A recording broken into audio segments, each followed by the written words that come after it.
Si vous aimez le mystère, le paranormal, et que vous souhaitez en savoir plus sur les recherches en cours, eh bien restez avec nous sur Fréquence Évasion et découvrons ensemble en compagnie de scientifiques et de témoins les phénomènes que l'on dit surnaturels. Patience, c'est dans une poignée de minutes sur Fréquence Évasion. Fréquence Évasion. Fréquence Évasion. Dans quelques instants sur Fréquence Évasion, la clé du mystère. Aujourd'hui, nous allons ouvrir le dossier OVNI en compagnie d'André Douzet et nous allons découvrir le mystère de Saint-Pierreville. À tout de suite. Enfin, il existe une radio dynamique et proche de ses auditeurs. C'est Fréquence Évasion, la radio du Grand Sud sur le web. Écoutez la différence. Fréquence Évasion vous donne la possibilité de dialoguer sur l'un des 3 forums. Paranormal, région et musique. Venez dialoguer sur les forums Fréquence Évasion.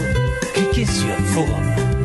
Bon surf sur le site de Fréquence Évasion, www.fréquenceévasion.com. Fréquence Évasion, c'est la chaleur provençale, une vraie bouffée d'oxygène. Fréquence Évasion, le soleil du Grand Sud. André Douzet, bonjour et merci d'être avec nous dans la clé du mystère. Bonjour. Alors, la dernière fois, nous avions évoqué le mystère de Rennes-le-Château. Aujourd'hui, nous allons essayer de comprendre ce qui s'est passé à Saint-Pierreville. Déjà, où se trouve Saint-Pierreville ? Alors, Saint-Pierreville se trouve dans le département de l'Ardèche. Et on est plus particulièrement sur ce qu'on peut appeler les hauts plateaux. C'est sur les parties les plus hautes de l'Ardèche, vers le col des Quatre-Vios, ce qu'on appelle les Quatre-Vios, qui signifie les 4 voies, et au-dessus de la Mastre. D'accord. Alors, à Saint-Pierreville, il y aurait un vortex, c'est bien ça ? Alors, pour certains, c'est un vortex. Pour d'autres, c'est un passage. Pour d'autres, c'est une sorte de voie ou de but pour, comment dire, on va appeler ça des phénomènes, on va dire extraterrestres peut-être. En tout cas, ce sont des endroits qui ont été, dans les années 70, extrêmement visités par des éléments qu'on va appeler objets volants non identifiés. C'est une porte temporelle, en quelque sorte. Oui. Alors on pourrait déjà expliquer aux auditeurs ce qu'est un vortex et ce qu'est une porte temporelle.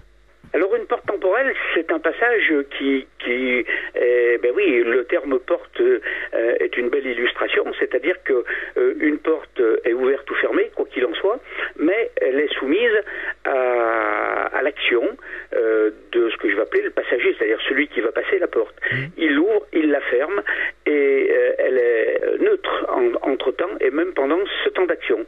C'est donc quelque chose qui peut être construit ou naturel, un passage qui est fermé ou ouvert. Le vortex, en échange, est quelque chose qui a été créé, on ne sait pas ni trop comment, ni quand, ni par qui. En tout cas, je pense que c'est quelque chose qui est au niveau de l'univers, du cosmos. Et là, on est sur un phénomène lumineux, et souvent lumineux, et qui est complètement naturel. C'est-à-dire, on va se trouver pris dans ce vortex et on va passer. À mon avis, c'est quelque chose qui est valable dans les deux sens, parce que on va constater, comme on va le voir au fil de la discussion, qu'il y a dans ces endroits-là des disparitions qui sont inexpliquées et des apparitions qui le sont tout autant. C'est-à-dire, on va tout à coup s'apercevoir que quelque chose vient de se matérialiser dans un endroit où il n'y était pas quelques secondes auparavant, et ça se fait spontanément. Donc le vortex, c'est comme un aspirateur, une pompe aspirante refoulante qui va nous envoyer des phénomènes et qui va peut-être nous aspirer. Évidemment, on peut supposer que, mettons, une civilisation, ou en tout cas quelque chose qui est réfléchi, qui pense, qui peut utiliser également ce vortex, comme un planeur va utiliser les courants ascendants pour monter plus haut. Donc, quelque part, ça me fait penser, ça évoque un petit peu ce qui s'est passé au triangle des Bermudes. Tout à fait. Le terme d'ailleurs triangle des Bermudes, nous allons y arriver à la fin de notre petit entretien. Le terme triangle des Bermudes va s'approprier à cet endroit qui termine une figure géométrique qui a une grande partie de sa surface dans les Cévennes et qui a pour nom le triangle de la Burle. Parce que la Burle, c'est un vent. Hein. Oui. C'est un vent extrêmement froid et violent des hauts plateaux l'hiver sur cette région, et il y a dans cette région, oui, pratiquement une figure triangulaire comme dans les Bermudes, où on va constater et où les autorités ont constaté des phénomènes qui sont similaires au triangle des Bermudes, ce qui a coûté à cette région des Cévennes Cévennes et de l'Ardèche cette même appellation. Donc, entrons dans le vif du sujet. Que s'est-il passé à Saint-Pierreville ? Alors Saint-Pierreville, c'est une commune qui a une histoire qui est très ancienne. C'est un territoire qui est très ancien parce que on a trouvé du néolithique. Donc ça prouve une occupation de l'homme depuis ses premiers intérêts pour vivre et parfois survivre dans cette région. Évidemment un peu de romain parce que on a des voies romaines qui utilisent l'école et qui va non seulement utiliser l'école mais des ressources minières dans la région. Donc c'est une commune, c'est un territoire qui est occupé depuis très longtemps. L'occupation médiévale également va se manifester par des chapelles et des églises romanes dans cette région qui sont de toute beauté parce qu'elles sont dans des lieux sauvages, il faut qu'elles résistent. Donc ce sont des édifices qui vont inspirer la force et la foi. Le style roman est quelque chose qui plonge alors que le gothique monte et c'est une région où effectivement l'homme a eu des difficultés mais des volontés à s'installer. Donc on va trouver à l'époque médiévale évidemment les époques visigothiques puis carolingiennes puis telles qu'on les conçoit sur le Moyen-Âge avec des occupations dans ces régions de maisons templières évidemment. Alors Saint-Pierreville va s'illustrer tout à coup, mais tout à coup c'est tout simplement parce qu'il va y avoir un phénomène qui va être beaucoup plus fort que d'habitude. Et on apprendra par la suite que ce phénomène n'est pas vraiment courant, mais les paysans en ont l'habitude. Et en somme, lorsqu'il a lieu, ils baissent la tête, ils tournent les yeux, ils rentrent chez eux, ils ferment les volets et les portes et ils attendent que ça passe.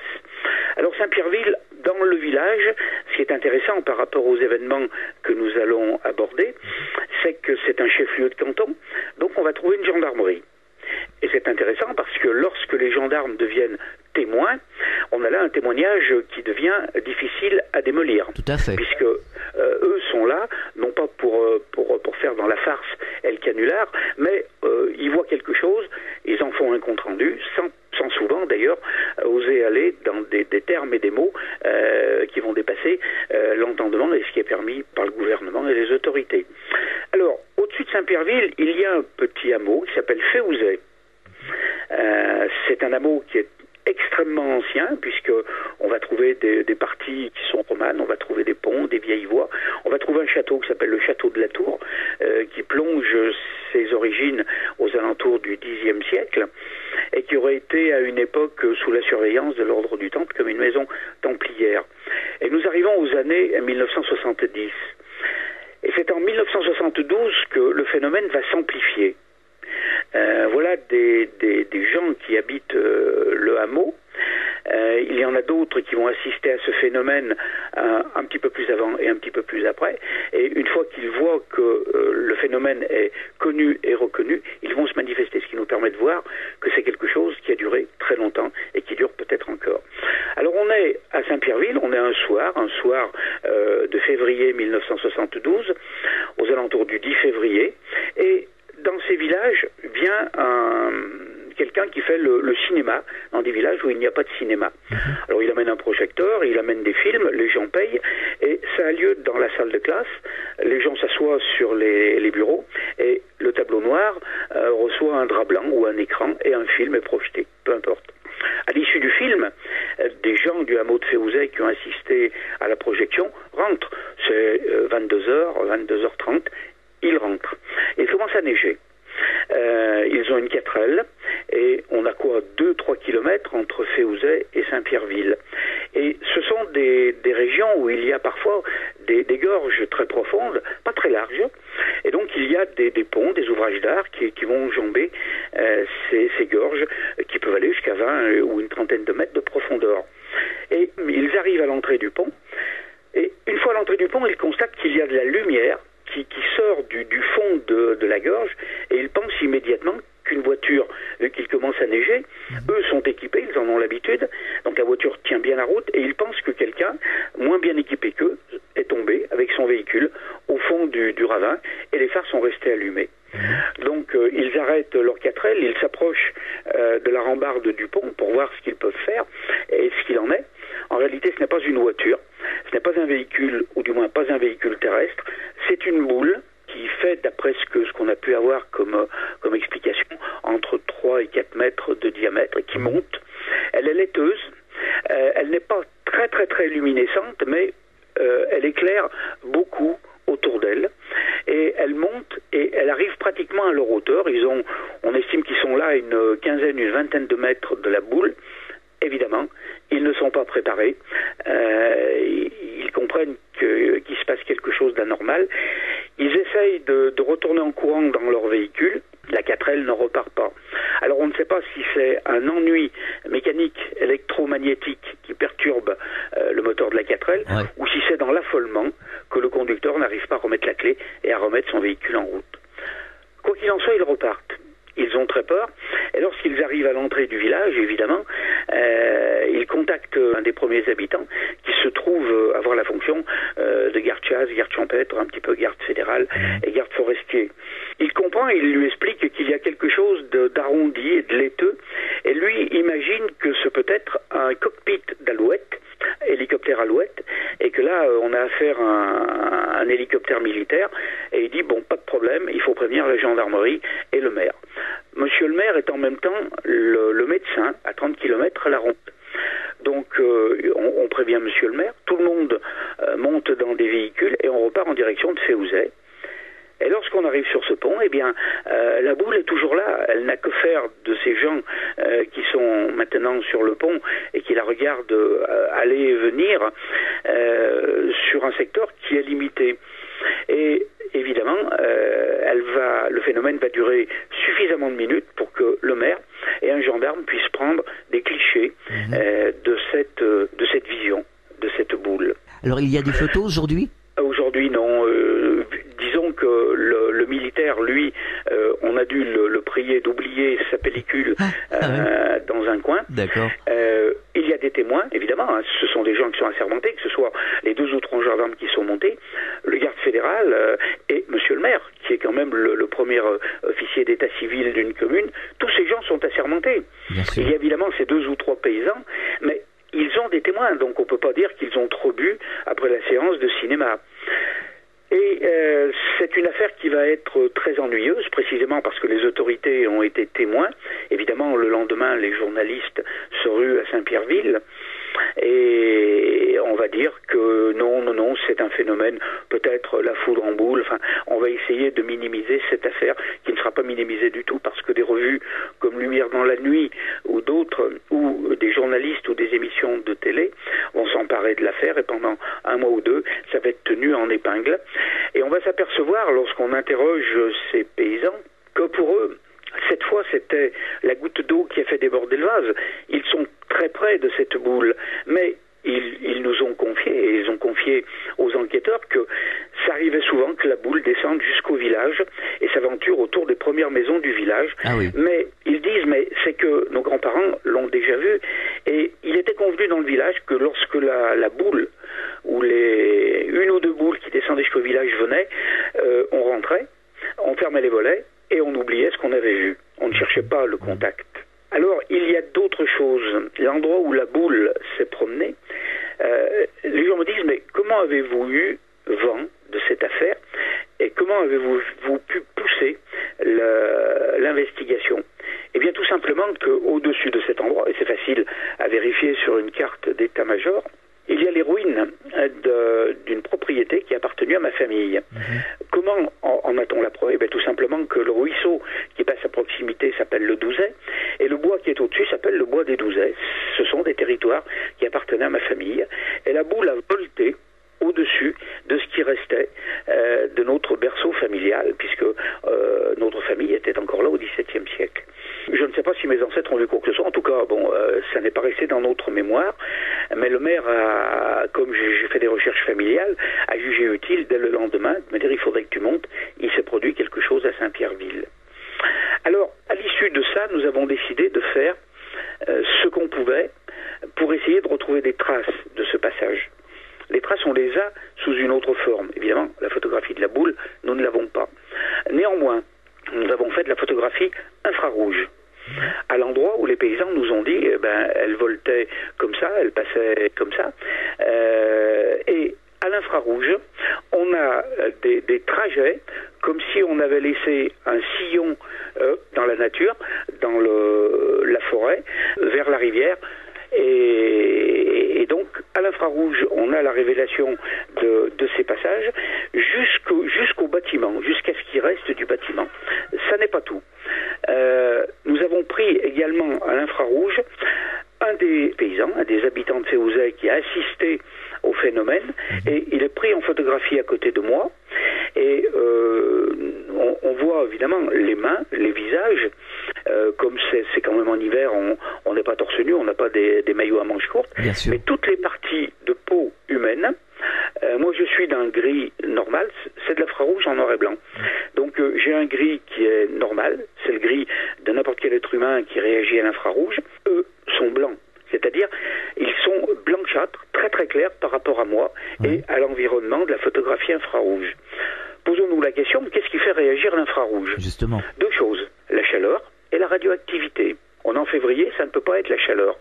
Il ne nous reste qu'une seule solution, ces gens-là ont été légèrement irradiés et suffisamment pour qu'une pellicule infrarouge réagisse très vite lorsque la photographie est prise à 3 mètres de distance. Il n'y a pas d'autre explication. Il y a eu là une source radioactive et sur le terrain, puisqu'elle a laissé des traces qui sont extrêmement rectilignes. On voit ça sur notre site France Secret sur Internet, des photographies ordinaires et la même photographie infrarouge prise au même endroit le même jour. La boule, cette chose-là a suivi des traces très rectilignes. Alors, plusieurs solutions. Y a-t-il eu, il y a très longtemps, une raison pour que les boules viennent là? Un rendez-vous, un vortex, une porte, quelqu'un qui les attendait, ou qui ne les attendait pas, peu importe. Toujours est-il qu'il y a à Saint-Pierreville un mégalithe, il y en a plusieurs, mais il y en a surtout un qui est notoire, car il se trouve sur un territoire où il y a en sous-sol de l'uranium. Ouais. Alors, ne nous affolons pas, les géologues le savent, mais il n'y avait vraiment pas de quoi faire une exploitation. On sait que l'endroit recèle de l'uranium dans le sous-sol et qu'il y a un point émergent qui est vers ce menhir. Il n'y a pas de quoi, il n'y a aucun danger, ni pour les végétaux, les animaux ou les humains. Mais c'est de l'uranium. Alors la question, une des questions qu'on peut se poser, est-ce que ces boules, est-ce que ces véhicules qu'on ne connaît pas viennent se ravitailler en force, en énergie, en carburant, ou vers autre chose à cet endroit-là? Ensuite, il y a le problème du mégalithe. Ce mégalithe, est-ce que les hommes du néolithique avaient le moyen d'implanter un mégalithe en sachant ce qu'il y avait dessous? Et pour l'uranium, on peut dire non, parce que le compteur Gégère, à cette époque-là, il y a des dizaines de milliers d'années, ça n'existe pas. Leur a-t-on demandé de le mettre là, ou avait-il un savoir qui leur a permis de le planter là? Pour aller plus loin, ce mégalithe a des cupules sur un de ses flancs. Alors des cupules, ce sont des petits trous qu'on trouve le plus souvent sur des sites mégalithiques. On va en trouver en Bretagne. Souvent, lorsqu'il y a des mégalithes, il y a des cupules. Ça va d'une cupule grosse comme une phalange de pouce, jusqu'à d'autres qui sont grosses comme des saladiers ou des marmites, ou qui vont se transformer en siège, c'est-à-dire assez grosses pour que quelqu'un puisse s'asseoir dedans. Et ces cupules représentent un tracé. Elles sont au nombre de 6, 7 ou 8, et on voit qu'elles ont été dessinées selon un tracé. Et le docteur André Jean Balbi, qui était maire de Saint-Pierreville, a fait des recherches sur ces cupules, et dans un de ses livres, il montre la photographie du mégalithe, et en disant, il y a à côté du mégalithe sur la page un pointillé, coupez-le, et ne tournez pas la page, ouvrez simplement cette fenêtre dans une page. On ouvre la fenêtre avec une lame de rasoir, ça se plie, et on voit apparaître le même tracé de cupule que celui du mégalithe. Oui. Bon. Et après, si on tourne la page, ce sont des cupules qui sont sur la seule statue de l'île de Pâques qui ait été équipée de cupules. Ah oui. Alors, on peut difficilement supposer que les habitants, les Pasquans, les vieux habitants de l'île de Pâques qui ont dressé leur statue soient venus en pèlerinage à Saint-Pierreville. Et autant pour les hommes du néolithique de Saint-Pierreville. À moins que quelque chose se soit rendu à l'île de Pâques et à Saint-Pierreville et a laissé sa signature, comme nous on va laisser un graffiti dans un site touristique ou culturel que nous allons visiter. Bien sûr. Ou est-ce une indication de halte qui soit identique sur l'île de Pâques et dans ce secteur de Saint-Pierreville? Et à ce moment-là, on peut parler de vortex ou de porte communiquant d'un endroit de l'île de Pâques au plateau de l'Ardèche. Sinon, comment supposer que cette constellation d'Orion soit la même sur l'île de Pâques qu'à Saint-Pierreville? Sur 2 ou 3 points, on peut parler de hasard, il n'y a aucun problème. Mais quand on s'aventure au-delà de 5, 6, 7 points, et que sur 2 sites, le tracé des points soit le même, à mon avis, le hasard va rester au vestiaire et on ne va pas l'utiliser. On marque une pause, on revient dans quelques instants. Radio Fréquence Évasion, le son de la Côte d'Azur. Votre soirée télé sur les 6 chaînes et la TNT. Qu'allez-vous regarder ce soir? Pour en savoir plus, cliquez sur Programme TV. Fréquence Évasion vous propose le programme de votre soirée grâce à programme-télé.org. Bonne soirée à la télé ou sur Fréquence Évasion. La météo en France dans notre grand sud. Quel temps fait-il en Midi-Pyrénées, Languedoc-Roussillon et Provence-Alpes-Côte d'Azur? Pour le savoir, cliquez sur Météo. Chaque jour, Fréquence Évasion vous offre la météo grâce à Météo France. Partout dans le Grand Sud, Fréquence Évasion. Nous sommes de retour sur Fréquence Évasion, c'est la deuxième partie de la clé du mystère. Nous sommes toujours en compagnie d'André Douzet, nous parlons du mystère de Saint-Pierreville. Alors est-ce qu'on a constaté d'autres phénomènes que cette boule blanche aux alentours de Saint-Pierreville? Ah oui. D'ailleurs, il y a eu un témoignage qui a été extraordinaire et qui a eu lieu pendant la guerre. Alors pendant la guerre, évidemment, les hauts plateaux sont occupés par les résistants.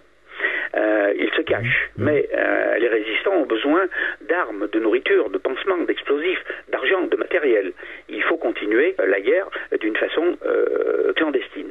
Et les Anglais, à date régulière et en communiquant l'heure du rendez-vous, viennent et larguent de nuit des containers qui contiennent le matériel qui est utile aux résistants. Et une belle nuit, qui va d'ailleurs se transformer en nuit de cauchemar, un Halifax, donc un bombardier léger, vient et va essayer de larguer au-dessus de Saint-Pierreville une cargaison de containers. Ces containers sont parachutés, mais le problème est que lorsque l'avion arrive dans ce secteur-là, il est pris dans une espèce de brume, de brouillard, de nuages, quasiment spontané. L'avion arrive et tout à coup, il se trouve pris, on va dire, dans une poche de brouillard. Si vous voulez, on pourra revenir sur cette poche de brouillard sur un autre plan.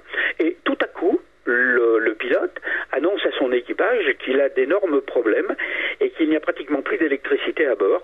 Et ils sont en panne de générateur. Les moteurs continuent à tourner.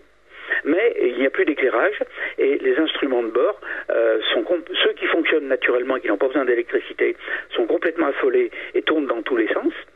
Et l'altimètre annonce des altitudes qui sont effarantes en plus et en moins, et il n'y a plus d'électricité, plus rien n'est éclairé dans la cabine de pilotage. Et le pilote annonce qu'il n'y a plus de solution et qu'en plus de ça, il a d'énormes difficultés à maintenir son appareil en vol stable. La radio ne fonctionne pas.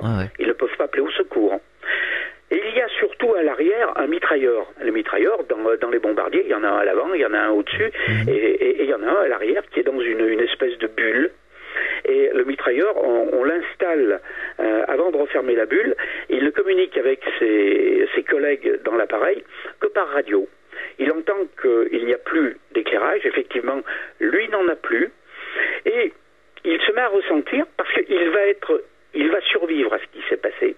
Il va ressentir énormément de chaleur et très vite des froids très intenses.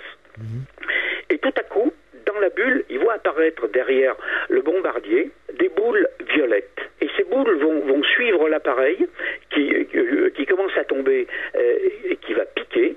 Et le pilote va essayer de redresser et il va écraser son avion, mais en essayant de le poser à plat. Les ailes vont se casser au contact de la forêt, l'avion va se disloquer. Il va prendre feu. Et comme lui est pris dans l'empennage est ce qui va se détacher tout de suite de l'avion, donc ça va lui épargner de brûler. Il va être considérablement ralenti dans les arbres. Le mitrailleur arrière va être, il va être cassé de partout. Il a de multiples fractures, mais attention, les résistants attendent l'avion et comprennent que l'avion a loupé la manœuvre et qu'il s'est écrasé. On va sauver le mitrailleur arrière. On va l'emmener à l'hôpital. Il va échapper aux recherches allemandes. Bon, les Allemands arrivent, l'avion est complètement calciné. Ils se disent que tous les membres de l'équipage ont fini grillés. On n'en parle plus. On ne va pas le chercher. À l'hôpital, on va le soigner. Et cet homme va être sauvé. Et jusqu'il y a encore 4 ou 5 ans, il venait une fois l'an apporter une gerbe pour commémorer la mémoire de ses compagnons d'armes morts en faisant leur devoir dans un bombardier. Mais lui a dit, nous avons été suivis. C'est forcément une arme secrète nazie. Ces boules, il n'y avait pas de solution, il fallait bien qu'elles viennent de quelque part. Elles nous ont fait tomber, elles nous ont suivis jusqu'à ce qu'on s'écrase. Ouais. Et il a vidé tous ses chargeurs des 4 mitrailleuses arrière à tirer sur ces boules. Et il dit, mais ça ne leur a rien fait du tout. Certaines étaient à moins de 100 mètres de l'appareil. J'ai mitraillé, je suis sûr d'avoir mitraillé dans leur direction. Je n'en ai pas atteint une seule. Et cet homme est mort en venant une fois l'an commémorer cet événement. L'armée anglaise a dit c'est sous le coup de la terreur d'un tel accident que son imaginaire s'est enflammé. Comment voulez-vous qu'il y ait des boules violettes derrière un bombardier anglais? Si c'était une arme nazie, il y a belle lurette que les nazis l'auraient utilisée un petit peu de partout et on l'aurait su. Donc ce qui laisse à supposer que ces boules font partie d'une autre dimension. Absolument. Et disposent de quelque chose dont on ne dispose pas nous-mêmes. Alors, on va faire une toute petite aparté à propos de ces boules violettes. Au début des années 1970, on a Cadarache. Cadarache, c'est dans la vallée du Rhône, et l'État français expérimente tout un tas d'expériences à base de nucléaire.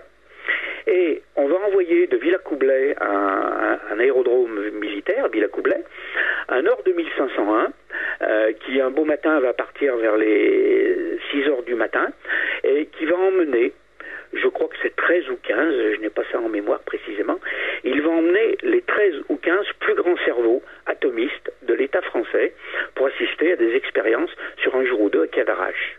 Ils partent, on imagine que cet avion est suivi par tous les radars militaires sur son parcours. C'est un Nord 2501 qui a dormi dans un hangar sous la garde des commandos pendant 3 ou 4 jours. Je ne sais pas si vous voyez ce qu'est un Nord 2501, c'est un tube et les passagers sont sur des strapontins collés aux parois. L'appareil va arriver en direction de la vallée du Rhône, il va essayer de se diriger sur Cadarache et là, c'est la catastrophe. Il va se cracher vers le Mézinc. Alors, il s'est craché, oui, effectivement. Mais on va savoir, parce qu'il y a des bergers, des hauts plateaux de cet endroit, qui l'ont vu arriver et qui l'ont vu tomber. Et ils disent, alors l'armée dit, il est en panne de moteur. Ah mais pas du tout, les moteurs hurlaient. On avait vraiment l'impression que le pilote avait lancé ses moteurs à fond pour échapper à ce qui lui arrivait. Et l'avion est tombé et s'est craché. Et alors, quel est le rapport avec Saint-Pierreville? Eh bien, c'est que ces bergers ont dit... La seule chose qu'on a vue, c'est que derrière lui, il y avait plusieurs dizaines de boules violettes qui l'ont suivi jusqu'au moment où il a heurté le sol. Et ensuite, ils sont repartis très vite, très haut, et on n'en a plus vu aucune trace. C'est à quelle époque, ça? Ah, c'est pareil, début 70. Début 70. Ah ben ça, les journaux en ont fait, évidemment, la une, parce qu'on a perdu pratiquement nos meilleurs cerveaux atomistes en quelques secondes. Mais c'est pas tout. C'est que si vous regardez les journaux qui ont couvert l'incident dans les 2 jours qui ont suivi, eh bien, ils se sont aperçus en allant récupérer les cadavres. L'armée, évidemment, est arrivée immédiatement sur site. On a bouclé le site. Et on s'est aperçu que les membres d'équipage d'un Nord 2501 sont 5. Le nombre de passagers était connu. On avait l'identité de tous les passagers et l'identité des 5 membres d'équipage. Et lorsqu'ils ont ramassé tous les cadavres, il y en avait un de plus. Et on n'a jamais su ni qui c'était, ni où il venait, ni comment il était monté dans l'avion. Il est très difficile, admettez-le, de faire de l'avion stop lorsqu'il est en vol. Un Nord 2501, c'est clair. Ça vole à 250 km/h. Oui, c'est certain. Alors, est-ce qu'il y a eu d'autres faits comme ça? Est-ce qu'il y a eu d'autres endroits comparables à Saint-Pierreville? Oui, on a des représentants de commerce qui vont dire en pleine nuit, j'ai eu une panne de batterie et en sortant pour aller réparer ma voiture, il y avait une boule qui était à 4 ou 5 mètres de moi et lorsque je l'ai éclairée avec ma torche, c'est intéressant. Il a dit c'est comme si la boule avait aspiré la lumière de ma torche. Peu importe. Après, on va aller plus loin. On est là aux confins de ce qu'on appelle le fameux triangle de Laburne. Il y a eu un excellent ouvrage qui a été écrit sur ce sujet. Et on va s'apercevoir, et là, les militaires, encore une fois, les gendarmeries, les autorités en matière de couverture aérienne sont formelles, puisqu'on avait même recommandé aux petits avions particuliers d'éviter le survol de cette surface, même par beau jour, parce que ça tombait comme la pluie. Les avions tombaient à cet endroit-là, qu'ils soient bimoteurs, militaires, civils, particuliers ou de ligne. Quand ils s'aventuraient en dessous d'une altitude, dans ces régions-là, ils tombaient. À ce point-là? Oui. Ah oui, il y a eu pratiquement 50 ou 60 accidents d'avion recensés en l'espace d'une vingtaine d'années. C'est monstrueux. C'est l'endroit de France où c'est tombé, mais d'une façon incroyable. Alors si c'est un petit avion, on va dire bon, c'est un pilote, c'était un bleu, ou alors il a voulu faire le malin pour épater sa petite copine et ils se sont foutus en l'air. D'accord. Mais quand on est sur des avions militaires ou des avions gros porteurs ou des avions de particuliers ou de lignes civiles, on n'est pas là pour faire les charlots quand on est aux commandes. Bien sûr. Donc il s'est passé quelque chose. Et c'est ce que je vous ai dit tout à l'heure à propos du vortex ou de la porte. On passe dans un sens ou dans l'autre. Oui. L'armée a été obligée de constater qu'à certains moments, des appareils qui semblaient être des appareils terrestres survolaient cet endroit sans avoir d'immatriculation ni de cocarde. Alors évidemment, on prend des photographies. C'est interdit de voler sans immatriculation. Ouais. C'est comme rouler sur une route sans plaque d'immatriculation. Mais pour arrêter un avion qui vole, c'est une autre histoire que de mettre deux motards en travers d'une route routière.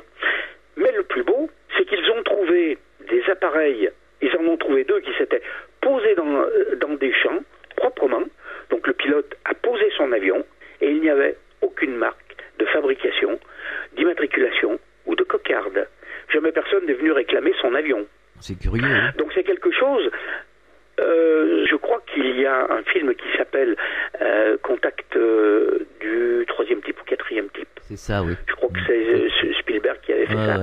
Où tout à coup, on retrouve dans un endroit des avions qui ont disparu dans le triangle des Bermudes et qui sont en parfait état de fonctionner, les moteurs tournent. Alors on s'est demandé si c'était pas des avions terrestres qui se sont fait aspirer à un endroit et qui aient été rejetés à un autre endroit. Et dans ce triangle de la Burle, il y a eu un accident d'un personnage politique très important, puisque c'était un membre de la famille Kennedy. Et je crois que c'est une fille. Et ce qu'il y avait de très curieux, elle s'est écrasée dans ce fameux triangle de la Burle, mais bon, elle s'est écrasée comme tous les autres se sont écrasés. On n'a pas tiré, on n'a pas mitraillé l'avion parce qu'il y avait un personnage politique dedans. Incident de vol. Oui, d'accord. Incident de vol. Seulement, il y avait aux États-Unis, et ça se sait, on trouve cette histoire maintenant sur Internet sans aucun problème.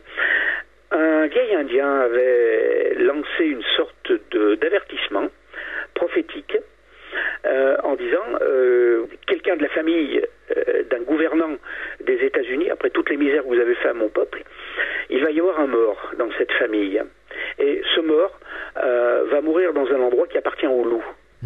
Et l'endroit où l'avion des Kennedy s'est écrasé s'appelle Val des Loups. Ah d'accord. Effectivement. Ouais. Hasard, bien sûr, hasard. Hein. Si on veut être rationnel, il n'y avait pas de raison pour que, pas plus l'avion de la fille des Kennedy que de ceux qui se sont écrasés dans le triangle de la Burle. Mais c'est quand même très curieux que l'avion ait choisi l'endroit du Val des Loups pour se cracher par rapport à une prophétie qui s'adressait aux familiers du président de la République. Bien sûr. Alors c'est vrai que ça fait quand même des choses très curieuses parce que on va trouver les histoires d'uranium, on va trouver des mégalithes, on va trouver l'ordre du Temple qui surveille ces endroits en mettant non pas des commanderies mais des maisons templières, c'est beaucoup plus discret. Et puis une commanderie c'est connu, une maison templière ça peut être une grange, une bergerie, une maison de passage à un col où l'hiver il y a de la neige. C'est discret, c'est anodin, mais planter des maisons templières dans des endroits comme ça, on se demande bien ce qu'ils pouvaient y chercher de particulier. Il y a ces châteaux qui n'appartiennent à des familles qui disparaissent mystérieusement de la circulation. Et puis, il y a de nos jours, évidemment, tous ces paysans assistaient des phénomènes, plus tout ce qui s'est passé au triangle de la Burle. Je rassure ici vos auditeurs qui sont des pilotes amateurs. Il semblerait que le phénomène se soit calmé. Mais de toute évidence, si on se renseigne dans les aéroclubs qui étaient dans ce secteur, les aéroclubs on leur avait demandé d'essayer d'inviter leurs membres à ne pas aller survoler à trop basse altitude et avec des petits appareils qui n'avaient pas une ressource de moteur suffisante certains secteurs de ce fameux triangle de la Burle ou de la Haute-Ardèche. On marque une pause, on revient dans quelques instants. Prenez de l'altitude avec Fréquence Évasion. Sur Fréquence Évasion, les stars d'hier, d'aujourd'hui et de demain se racontent en toute liberté. Pour en savoir plus, cliquez sur Programme. Bon surf sur le site de Fréquence Évasion, www.fréquenceévasion.com. De Menton à Toulouse, Radio Fréquence Évasion, le soleil du Grand Sud. Nous sommes de retour sur Fréquence Évasion, c'est la deuxième partie de la clé du mystère. Nous sommes toujours en compagnie d'André Douzet. Nous parlons du mystère de Saint-Pierreville, c'est le dossier OVNI. Alors aujourd'hui, est-ce qu'il se passe encore quelques phénomènes, même si minimes soient-ils? Oui, parce que nous avons gardé des contacts évidemment, depuis 1972. Nous avons gardé des contacts parce que d'abord j'avais réessayé de racheter ce qui restait de la propriété de ma famille, ce qui n'a pas été possible, mais j'ai toujours gardé quelques contacts avec des gens et de Saint-Pierreville et d'autres hameaux dispersés dans ce coin-là. Évidemment, je n'y suis plus retourné maintenant depuis plus de 10 ou 15 ans ou 20 ans, mais il y a toujours des contacts. Le téléphone, voire Internet, fonctionne très très bien. Et il est encore fréquent que ces gens-là me disent mon oncle, en revenant des champs, s'est fait suivre par une boule. Elles ne sont pas agressives, elles ne se précipitent pas sur le témoin, elles le suivent. On pourrait dire que c'est une simple curiosité. Alors, il y a quelque chose de très curieux à Saint-Pierreville. Il y a un endroit qu'on appelle le chemin de nulle part. Et ce chemin de nulle part est connu. Alors évidemment, il n'est pas connu en France ou même dans le département, mais par les gens de la commune et puis un petit peu autour. C'est un endroit qui n'existe pas. D'ailleurs, on appelle ça le chemin de nulle part. Alors, s'il n'existe pas, comment peut-on en parler? D'abord parce que je crois que c'est en 1977 ou en 79 que le soir de Noël, je crois que c'est TF1 a diffusé un film qui s'appelait Le village au bout du chemin. Et c'était une fiction, le village disparaissait, réapparaissait, petite histoire d'amour entre l'institutrice ou un instituteur et un visiteur, bref, peu importe. Mais ça a suffisamment impressionné pour qu'un jour TF1 décide d'en faire un film, un téléfilm. Pour le soir de Noël, c'est-à-dire visible par tout public. Oui. Petite trame d'amour, mais c'est tout. Il n'y a pas de fumée sans feu. Et à Saint-Pierreville, il s'est passé plusieurs fois des événements, les chasseurs. Vous vous souvenez tout à l'heure, lorsque je vous ai dit, le bombardier Halifax se fait prendre dans de la brume, dans des nuages, dans un brouillard, qui devient assez épais au point que l'avion n'a plus de visibilité. Oui. Et c'est des chasseurs en automne qui se font prendre dans ce brouillard. Ils sont perdus. Ils ont beau appeler leurs chiens, les chiens ne répondent plus, ils n'entendent plus rien. Le brouillard a absorbé tous les bruits. C'est lourd quand on est dans un brouillard ou dans de la brume en haute montagne et qu'il n'y a pas de vent. C'est vrai, le son ne porte pas. Et ils n'ont pas peur, ils sont du pays, ils se disent on va finir par trouver quelque chose. Et ils voient sous leurs pieds un sentier, un chemin. Un chemin dans une forêt, c'est un chemin forestier, ça va quelque part, par exemple une zone où on va couper des arbres, mais si on y va, on en revient, et on y va avec des tracteurs, donc ça laisse des traces. Ils suivent ce chemin, et tout à coup, dans cette brume, dans ce brouillard, une poche de clarté se fait. Et ils voient de la clarté, ils voient une lumière, ils s'en approchent. Ils se disent, ben voilà, c'est une maison forestière, ou une des premières maisons de la lisière d'un hameau, on va y aller, et l'histoire est terminée comme ça. Effectivement, il y a une petite maison, très ordinaire, on pourrait dire une sorte de maison forestière. Ils y vont, il y a de la lumière, et ils regardent par la fenêtre, et effectivement, ils voient un couple. Il n'y a pas d'électricité, on s'éclaire avec les vieilles lampes. Ils frappent, et c'est la femme qui ouvre, et ils lui disent bonjour, on est perdu, une phrase anodine. Et elle répond pas, elle part, et c'est son mari qui vient, et qui leur fait comprendre qu'ils peuvent entrer. Bien sûr, ils entrent. Et il y a très peu de mots qui sont échangés entre ces chasseurs et les occupants de la maison. Et chaque fois qu'ils posent une question particulière, le type hausse des épaules, d'un air de dire « je m'en comprend pas. Et comme c'est tard, il leur fait voir les bancs, ils s'assoient, et on leur amène ce qu'ils estiment être une soupe chaude. Il y a une cheminée avec un âne. La femme est venue s'asseoir, elle leur tourne le dos, elle ne s'intéresse pas à eux, elle est tournée face à la cheminée. Il y a du bois, ça brûle, il fait bon. On leur sert une soupe, de l'eau, un pain. Ils disent c'était très, très comestible, c'était correct. On peut pas dire à quoi était la soupe, mais c'était bon, il y avait des légumes, c'était bon. À la fin du repas, le propriétaire leur fait signe, le paysan leur fait signe, ils le suivent et il leur fait comprendre par quelques mots qu'ils peuvent dormir dans le foin. Ouais. Et il leur tend 2 couvertures. Ouais. Évidemment, ils dorment. Tout va se passer très calmement. Le matin, le gars vient les réveiller. Ils descendent, ils ont droit à ce qu'ils estiment être du lait, à nouveau du pain, peut-être des fruits, une espèce de confiture. Ce sera toujours indescriptible, en goût et en forme, mais c'était nourrissant et correct. Et puis il leur fait comprendre qu'il faut partir. Et ils regardent et en effet, dehors, c'est fini. Il n'y a plus de nuages, il fait clair. Alors ils partent et avant de partir, l'un des 2 chasseurs ouvre son portefeuille pour tendre un billet. Le type hausse les épaules et leur fait signe de s'en aller. Ouais. Ils partent.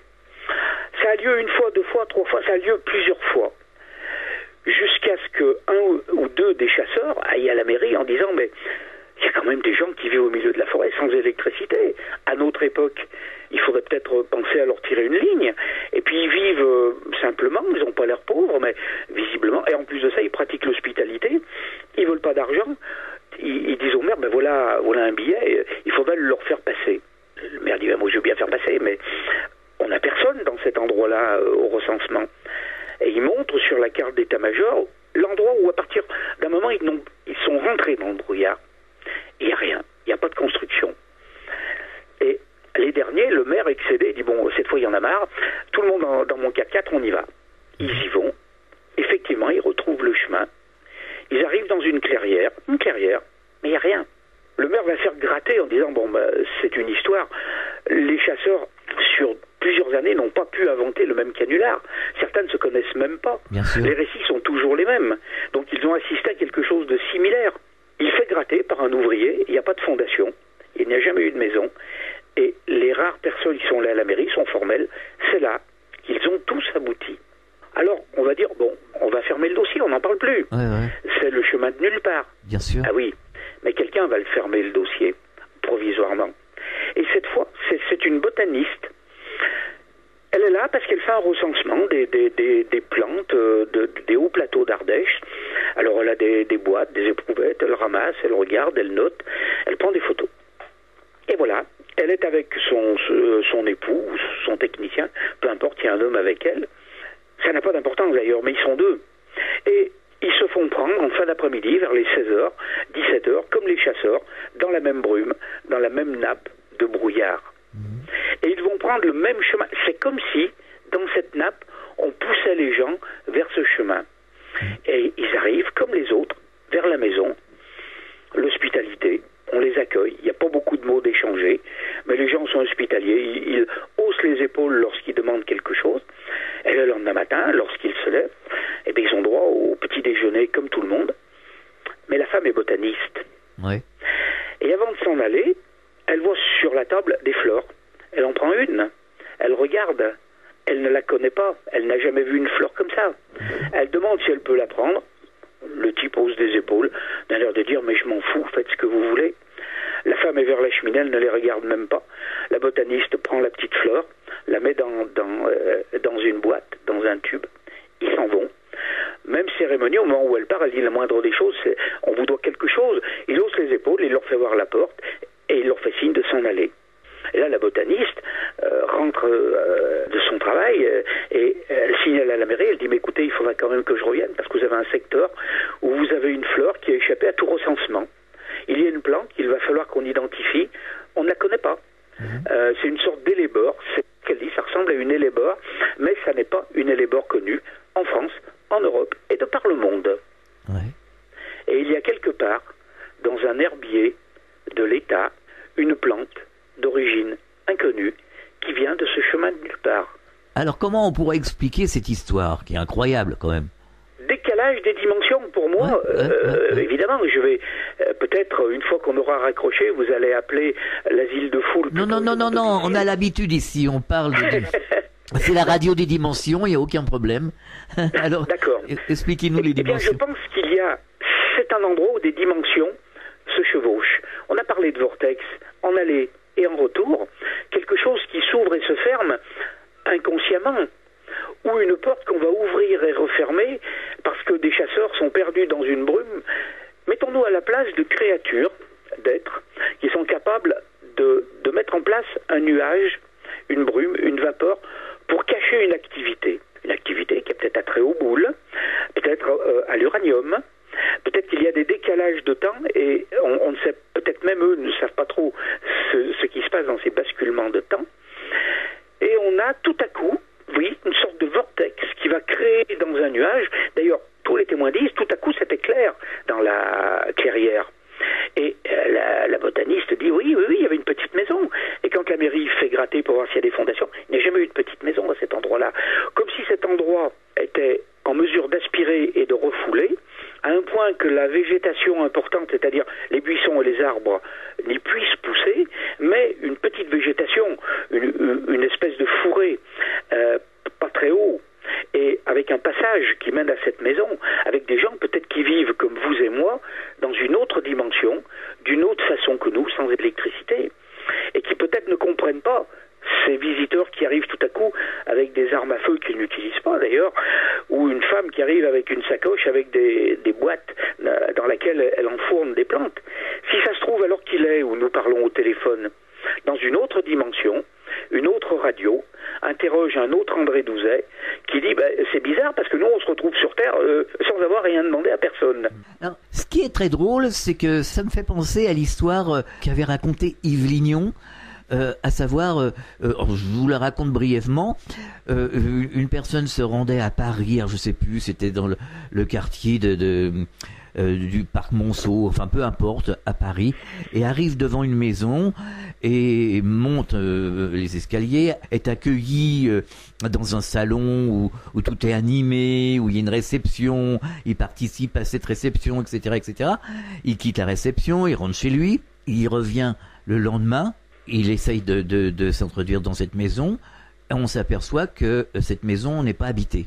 Vous voyez, en gros, c'était ça, l'histoire. Ah oui. Alors, il demande des renseignements, mais il dit, c'est pas possible. Hier soir, je suis allé dans cette maison, j'ai assisté donc à des manifestations, à une réception. Et non, cette maison n'est pas habitée. Voilà. Ça me fait penser un peu à ça, et aussi à l'histoire des deux Anglaises là de Versailles. Oui. Voyez, vous la connaissez. Voilà, tout à fait. Vous connaissez l'histoire. C'est un peu similaire quelque part. Mais oui, comme les gens qui vont trouver sur le bord de la route une autostoppeuse ou un autostoppeur qui parle très peu, encore une fois, qui ne cherche pas l'échange de langage, la dame blanche, qui monte dans la voiture et qui tout à coup leur dit ralentissez, le virage est dangereux. Ils ralentissent. Effectivement, il arrive un camion en face qui aurait pu les emporter s'ils étaient roulés vite. Ils se retournent vers le passager pour le remercier, il n'y a plus personne sur le siège, il ne s'est pas arrêté. Oui, mais là, on pense que c'est une entité de l'au-delà qui traîne sur les routes et qui vient prévenir les gens en difficulté sur la route. Mais là, c'est un peu différent quand même. Quelque chose d'un peu différent. Oui et non. Regardez ce passager dans le nord de 1501. Personne n'a jamais su d'où il venait. Il est mort dans l'accident. Est-ce qu'il n'a pas eu le temps de repartir ou de sortir de l'avion avant l'impact? De la même façon avec laquelle il y était rentré. Et le nord de 1501, je vous prie de croire que s'il y a des auditeurs qui pendant leur temps militaire ont été parachutés à partir d'un nord de 1501, vous n'y cachez pas une boîte de sucre d'1 kilo. C'est un tube. Comment expliquer qu'on ne peut pas cacher un être humain, même pas un chien, dans un nord de 1501? Comment est-il rentré? Comment est-il sorti?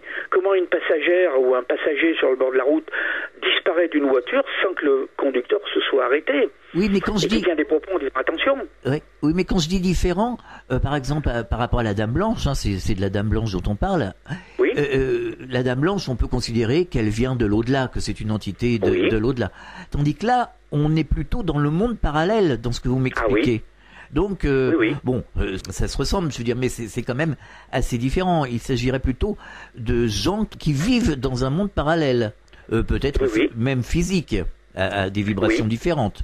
Oui, j'irais peut-être aller un petit peu plus loin, et j'en avais parlé avec le maire de Saint-Pierreville, et si nous étions liés, on va dire avec une autre planète, avec un autre monde, un petit peu comme matière et antimatière, ou jumeaux, voilà, des jumeaux, des jumelles, et que l'une mourant, l'autre mourrait.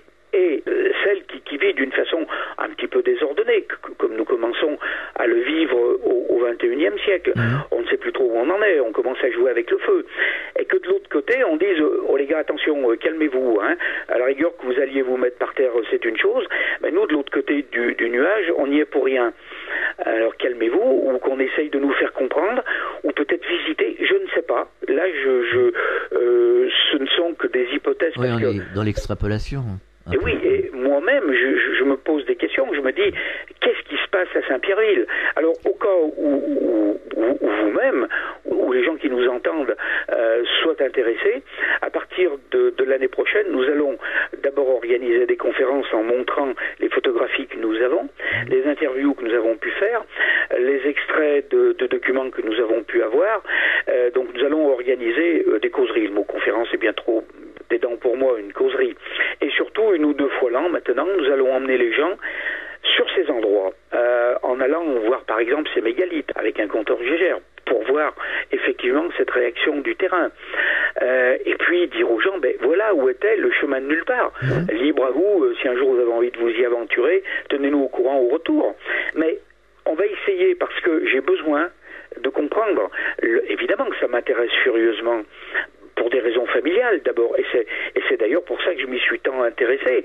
Je me suis toujours demandé si mes ancêtres avaient vu eux aussi cette boule. Moi je ne l'ai pas vue. Mais par contre, les photographies infrarouges que j'ai fait sur les paysans, nous avons fait avec la même pellicule des photographies sur d'autres personnes, et il n'y a pas de réaction. Et ils sont morts paisiblement d'une mort naturelle des années et des années après. Ils n'ont pas été irradiés avec une dose dangereuse, mais suffisante pour que pendant quelques jours l'infrarouge réagisse. Il s'est passé quelque chose. Il y a eu un phénomène qui est autre que la foudre en boule. La foudre en boule, même si vous la voyez passer, vous n'êtes pas irradié pour autant, on est d'accord? Tout à fait. Il y a tellement eu d'avions pendant la guerre, et il n'y a eu que celui-ci, d'abord parce que il y a eu un rescapé, mais il n'y a pas beaucoup d'autres témoignages où on nous dit, ben oui, ils ont été poursuivis par des boules violettes. Il n'y a que celui-ci, et le fameux Nord 2501 qui emmenait les cerveaux atomistes de France. Comme si on n'avait pas voulu qu'on utilise l'atome. Oui. Alors, quelque part, il y a quand même une similitude, justement, on en parlait en début d'émission, entre le triangle des Bermudes, Saint-Pierreville, et aussi cette histoire du mystère de la Terre creuse. Ah mais oui, tout à fait, tout à fait. Alors, si vous voulez, on peut terminer sur cette petite anecdote, parce que là, on n'est plus en Haute-Loire, on est en Haute-Ardèche, on est vers le Puy-en-Velay. Et il y a un endroit qui s'appelle Saint-Clément, voilà. Et c'est pareil. Les chasseurs, alors on va dire quand même les pauvres chasseurs. Mais non, les pauvres chasseurs, parce que les chasseurs passent leur jour de repos, chasser. Hein, c'est ce que fait un chasseur. Ils ont des chiens et ils vont dans des endroits où le ramasseur de champignons ne va pas, ou celui qui fait du VTT ou de la moto ou de la marche à pied ne va pas. Eux, ils vont. Et effectivement, peuvent être confrontés à des choses qui ne sont pas communes. Et là, voilà deux de nos chasseurs. Un des chiens s'engouffre dans ce qu'ils prennent pour un terrier, un trou dans les rochers. Le chien s'engouffre là-dedans comme un fou, donc ils se disent il y a peut-être un lièvre, un renard, n'importe quoi. Pour eux, ce qui est important, c'est de récupérer le chien. Ils vont s'aventurer derrière le chien. Le problème est qu'ils vont disparaître. Leurs collègues chasseurs vont les chercher. On va les chercher et on ne les trouve pas le premier soir. Alors on se dit, ils se sont perdus dans la nuit. Demain matin, on fait une battue et on les cherche. Ils ne les retrouveront pas le lendemain matin. Ils vont les retrouver pratiquement 48 heures après, sur le bord d'une route. Rebelote, c'est encore les autorités qui vont les trouver, parce que à ce moment-là, la gendarmerie lance un avis de recherche, parce qu'ils ont pu tomber. Ils ont pu avoir des fractures au fond d'un ravin, ou se tirer dessus par accident. Quoi qu'il en soit, il y a un avis de recherche. Il faut les trouver. Et on va les trouver sur le bord d'une route. Ils sont à gare. Ils savent pas ce qu'ils ont foutu pendant 48 heures. Le gros problème, c'est que, avant de partir à la chasse, c'était deux hommes qui étaient rasés. C'est-à-dire, ils ne portaient pas la barbe. Ouais. Et quand on les retrouve, 8 ou 10 jours. Ah oui. On ne peut pas truquer. On ne peut pas monter un canular sur un homme en disant en 24 heures, 48 heures, on ne peut pas, même en tirant sur les poils de la barbe un par un, vous n'arriverez pas à avoir une barbe qui fait 2 cm, c'est impossible. Ah non, ça n'existe pas, ça. Et ils sont avec leurs chiens, on les retrouve avec les fusils, le chien, tout. Et l'endroit où ils sortent, il y a effectivement une autre cavité, un autre trou. Et les légendes sur ce trou disent qu'il y a là des êtres qu'on voit de temps à autre, verdâtres, vert sombre. On dit, oh non, mais c'est parce que c'est des gens, des Romanichels qui ont cherché refuge dans la grotte pour y dormir. Ils sont sales, ce sont des gens très sales. Ils étaient verdâtres, sales, voilà, c'est tout. Ah, puis ils étaient petits, bon, c'est des enfants. Ça ne suffit pas comme explication, parce que chaque fois que les gens se sont aventurés dans la grotte pour voir s'il y avait des je sais pas moi, des cheminots, des errants, des clochards, tout ce que vous voulez, il n'y avait personne. Il n'y a aucune trace d'habitation. Et pourtant on a vu entrer et sortir des petits êtres, 1m30, 1m20, pas plus, verdâtres, sombres en tout cas. Et si ces 2 chasseurs étaient passés dans une galerie qui permettait d'aller effectivement dans un monde qui est à l'intérieur, où effectivement des êtres ont l'habitude de se véhiculer et où le temps serait différent, parce qu'on entrerait dans une autre dimension. Tout à fait. Peut-être avec un temps qui va s'écouler d'une façon différente et qui va expliquer qu'en 48 heures on puisse vivre 15 jours ou 3 semaines d'une vie normale. On va sortir de cette région, mais vous avez exactement une chose comme ça qui est racontée dans un roman très intéressant qui s'appelle Le Mammouth Bleu, et ça se passe vers l'ermitage de Galamus. Tiens, comme c'est curieux, c'est pas loin de Rennes-le-Château. Comme par hasard. Et oui, comme par hasard. Effectivement, nous avons écrit on a suivi ce roman, Le Mammouth Bleu, et nous avons eu la chance de trouver quelqu'un qui avait connu autrefois l'auteur, qui lui avait fourni tout un tas de documents, qui était un chirurgien dentiste et qui avait fait des recherches très intéressantes et qui, pour ne pas passer pour un fou, avait écrit ce qu'il avait trouvé sous la forme d'un roman, c'est-à-dire le passage vers un autre monde, effectivement, où vivent des créatures qui, à l'époque des mammouths, se sont réfugiés là parce que la Terre était en train de subir des choses qui étaient l'extinction de la race humaine de l'époque, et qui se sont réfugiés là, et ça s'est refermé sur eux. Oui et non, puisqu'ils pouvaient communiquer, et ils vont renvoyer vers la surface des gens qui vont s'aventurer dans ces cavités. Quand on regarde tout ce qui s'est passé sur l'ermitage de Galamus et Bugarache, Bugarache, vous avez vu le bazar qu'on a fait pour la fin du monde.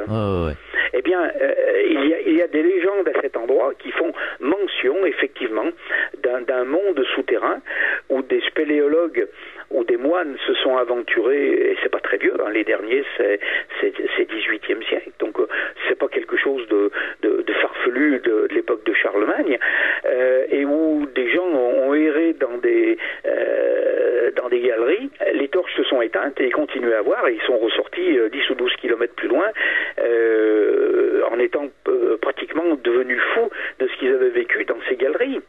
Alors, moi, ça ne m'étonnerait pas, comme vous le disiez, qu'il y ait des correspondances avec des dimensions différentes, avec la Terre creuse. Alors, évidemment, je ne pense pas à la Terre comme un ballon de football avec une petite pellicule et l'intérieur bien gonflé, à quelque chose où il y ait ce qu'on appelait autrefois la Gartha, par exemple. Anne Givaudan, que nous avons reçu ici il y a quelque temps, qui fait des sorties astrales, nous disait que toutes les planètes étaient creuses et étaient habitées. Oui, vous savez, tout à l'heure, on a parlé de ce mitrailleur arrière et qui avait immédiatement supposé que les nazis disposaient d'une arme redoutable nouvelle et qu'ils expérimentaient en traquant les bombardiers anglais les nuits de bombardement.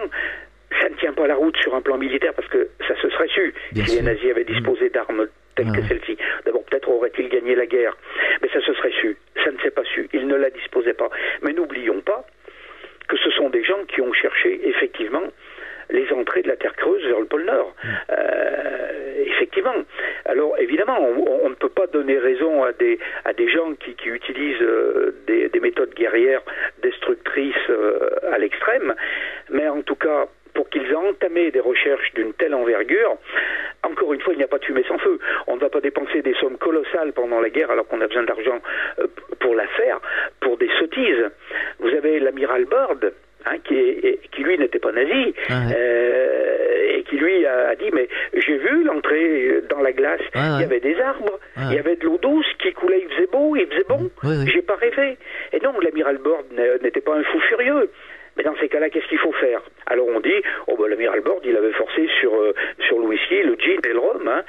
Tous les témoins sont soit accusés de folie, soit de picoler. C'est vrai, tout à fait.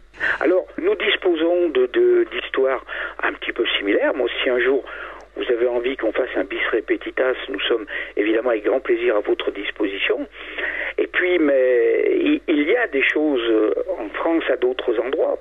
Au bout de Provence, il y a des récits qui sont absolument similaires, de créatures et d'êtres qu'on voit rentrer et ressortir de grottes. On a même réussi à en choper et à en emprisonner quelques-uns. On ne sait pas si c'était un couple d'adultes tout petits ou un frère et une sœur enfants qui étaient échopés, mais en tout cas c'est pareil, une peau très sombre, ils semblaient sales, alors ils ont eu beau les laver, ils n'étaient pas sales, c'était la couleur de leur peau. Et puis je crois que le garçon est mort au bout de plusieurs semaines, et visiblement il n'y avait pas de nourriture terrestre qui leur convenait. La fille a réussi à survivre parce qu'il lui donnait je sais pas quoi, du lait ou quelque chose qu'elle acceptait, et puis un jour elle a réussi à leur fausser compagnie, et elle a réussi à foutre le camp au même endroit où ils l'avaient prise parce qu'elle sortait d'une cavité. Ils sont partis lui courir après, ils ne l'ont jamais retrouvée. Eh bien, André Douzet, vous viendrez nous en reparler une prochaine fois parce que le dossier est clos. C'était très passionnant en tout cas, aucun problème. Vous allez nous rappeler l'adresse de votre site internet? Oui, nous avons deux sites internet. Nous avons un premier site qui s'appelle Société Perilos.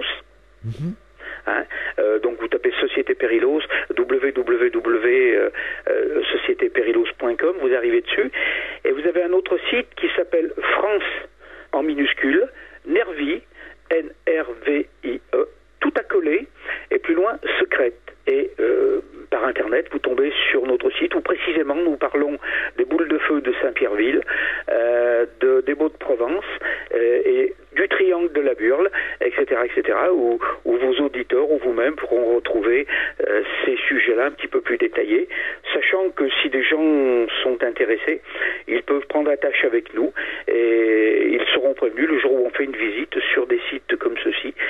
Ce sont des auditeurs qui seront les bienvenus parmi nous dans notre association qui s'appelle Vaisseau de Sable. D'ailleurs, ce sera un grand plaisir de pouvoir vous rencontrer parce que sur le Sud, nous connaissons beaucoup de choses également. Avec plaisir. Merci André Douzet d'avoir participé à cette émission et à très bientôt sur cette antenne. Merci beaucoup pour votre hospitalité radiophonique. Au revoir. Merci, bonsoir. Fréquence Évasion.